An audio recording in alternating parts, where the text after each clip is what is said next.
Welcome to True-Moto-Resto, and today it's a road trip with the trailer, probably about 3 hours south to pick up another bike project and also to sell one.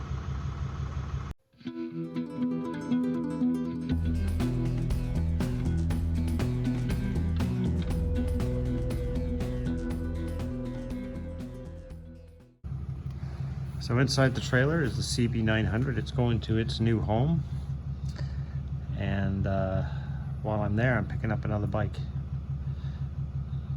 So pretty soon you'll get to see what that is. Stay tuned.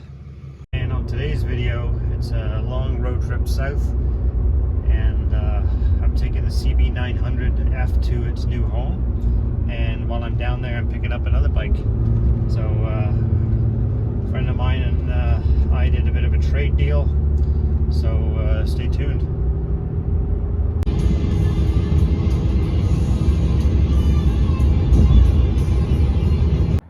And here's the bike I'm bringing back. It's a KTM RC8 Track Bike. So this is going to be completely redone.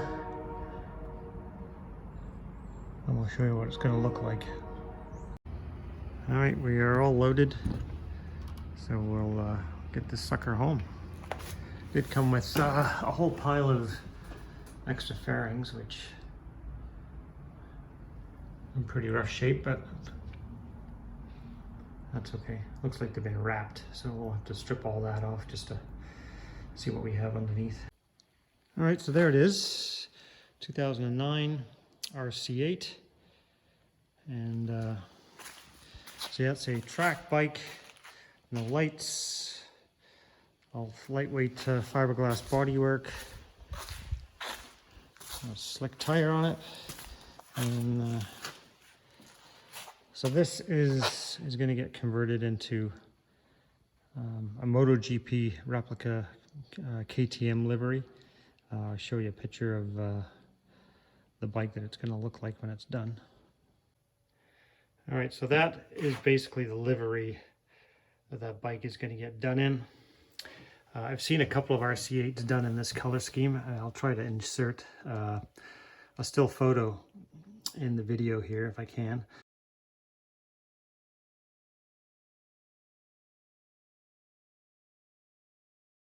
And they look very, very good in the official MotoGP Red Bull livery. So this is going to be a combination of paint and decals in order to get this kind of look that I'm looking for.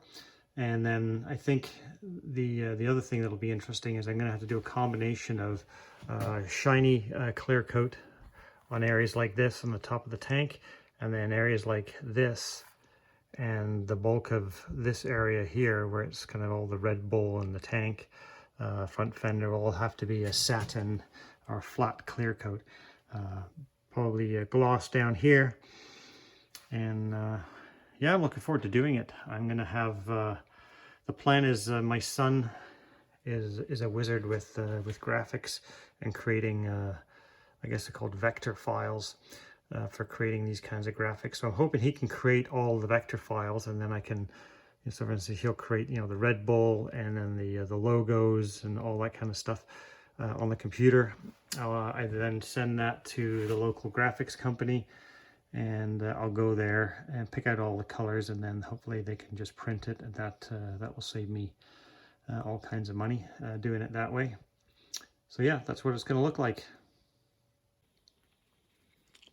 So I'll probably end up going over this in more detail once I get it up to the shop in the next few days. But like any track bike, this is a high mileage unit.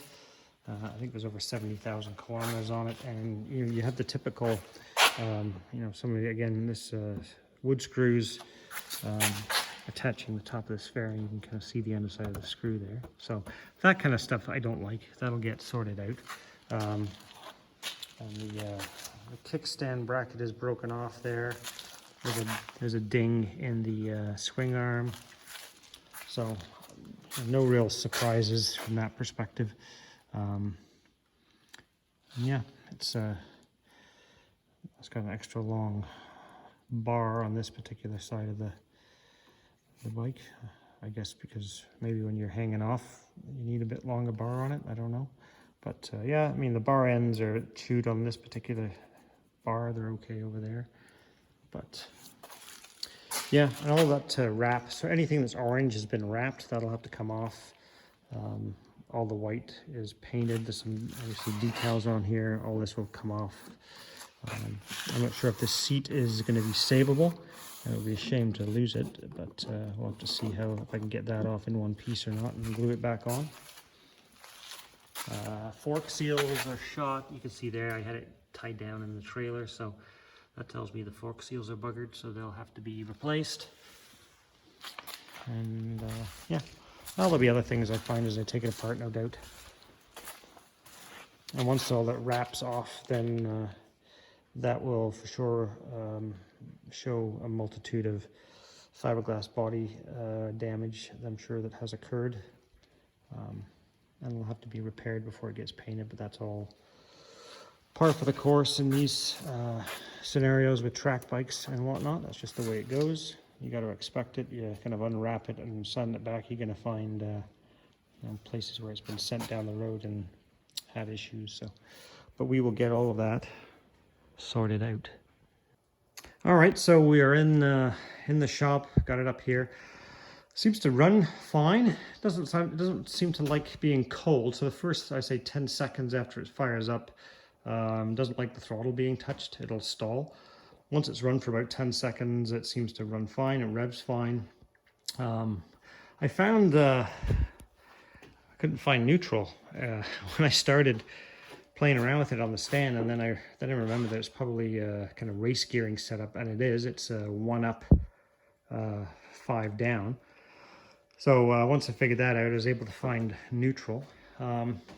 Other things that I find that I'm gonna have to look into, I don't know if it's because, you know, the way the clutch is set up, or there's just not enough, you know, pull here on the clutch. But when I put it into first gear, she jumps pretty hard. It's a pretty severe engagement of first gear. It doesn't stall or anything, and it doesn't creep or anything like that, but it's a fairly heavy first gear engagement. It really likes and needs the revs. I kind of went to leave in first gear and stalled it until I learned that you've got to kind of rev it a little bit more than I would on a street bike. So I don't know if that's all, I'll say, a race bike setup or character or whatnot. I have no idea. I don't know if this Magura master cylinder is an original or if it's a, you know, race kit. I have no clue. I'm still learning a bit about the bike. So if you know anything about that, if that kind of characteristic of first gear engagement is just indicative of the fact that, you know, the clutch is not disengaging enough, which is kind of what it feels like. Maybe I need to do some bleeding. I mean, leave the color of that clutch fluid. I mean, that would be, it's either terribly dirty or it looks more like two-stroke oil than it does clutch fluid. But yeah, I don't know. I've got to learn a little bit about what people are doing on track bikes, and before I pretend that I know what to do with it, I need to learn a little bit about how it might have been set up and understand what is normal for the bike the way it's set up and what is something that has to be sorted out. The other thing I found is that this silencer on here, obviously this is not production silencer. There's an elbow. Let me just see if I can get a better shot here. There's an elbow welded to a fart can of some sort, and it kind of moves around. So that's kind of janky. Don't like that. It's got some wire there. And the reason it moves is the actual silencer is just got 2 rivets on each side of the pipe back in here somewhere. I saw it from the other side. So that's got to get sorted out. I don't like duct tape, bale of twine, and chicken wire on anything, track bike or not. I like stuff to be sorted properly, so that's going to have to get sorted out.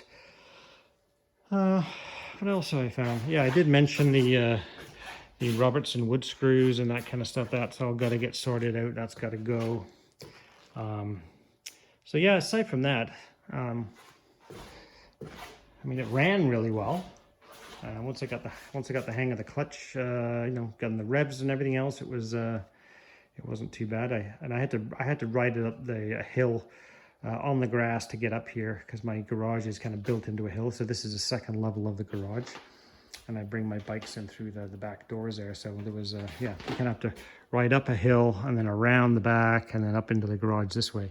So it was okay. I rode it up the grass, and I waited till the afternoon and all the dew was off the grass. So but yeah, so we shall see what else. But so far, nothing surprising, nothing out of the ordinary. Just kind of what I would expect with an old track bike. And yeah, I just have to learn a little bit about why certain things are the way they are. Like, why is that? Why is this bar longer? If you know why that bar is longer, let me know, because I don't know. I'm only assuming it's because when you're hanging off in, I guess it would be in a left-hand turn, that you know, some guys, just the way your hands are, that you would need a longer grip, or maybe it's a personal preference thing for some riders. I don't know. I'm not a big fan of these levers. They're the kind of flip-up levers, I guess, but I think they're Chinese. They're not high-quality ones or anything like that. But yeah, so what do I need to know? I need to know about that clutch engagement. Is that kind of normal race bike type of thing, or is there some adjustment issues? Does it need to be bled? What is the issue there? I don't know if that is tell me if that also, is that the original master cylinder for this bike, or is this kind of an aftermarket race bike master? Don't know the answer to that either. Is that some sort of a special clutch fluid, or is it just dirty? I don't know the answer to that either. And the other thing I don't know is this. Is this factory KTM? It's got a button here for lap timer, so I'm assuming that's kind of plumbed into this somehow. Don't know. I guess I can do a bit of research on that to figure that out. But yeah, let me know what you know, and we'll go from there. As far as the projects that are coming up, once that bike is off the lift, and I haven't talked to you about that bike yet, but that's coming soon. But I've got kind of 4 things on the go. There's the Kawasaki S2 bodywork from my buddy Mark. That's got to get done. The engine that has to come back out of the CBX to fix the starter chain tensioner, and at the same time I'm going to do a new starter chain. I'm going to do cam chaining and cam chain tensioner. All that kind of good stuff's going to happen on that. And that's going to be the first bike that goes on the lift. Then there's the Junkyard Slabby, which is going to become a beautiful Skull Bandit bike by the time I'm done with it. And then after that is going to be the Red Bull KTM kind of MotoGP tribute bike, I'll call it. So that's what's coming up. So please like, share, subscribe, stay tuned over the winter. So sometime between now and the spring, the plan is to tackle all 3 of those bikes and have them done kind of, I'll say, by end of April. That's kind of the general time frame. If it takes longer, that's fine. Hopefully it doesn't happen any sooner, because I don't need to run out of projects over the winter. And I don't have any more space up here for more bikes, really. I could maybe squeeze one more in, but there's still a few bikes downstairs that I'm riding that I've got to get up here as well for the winter months. So there's no more room at the inn, so I have to probably move another bike or 2 out of here before I can bring anything else in. And I'm not keen on selling my bikes, but from time to time, you got to do what you got to do. Anyway, we'll talk to you next time. Thanks for watching. Please like, share, subscribe, and we'll talk to you soon.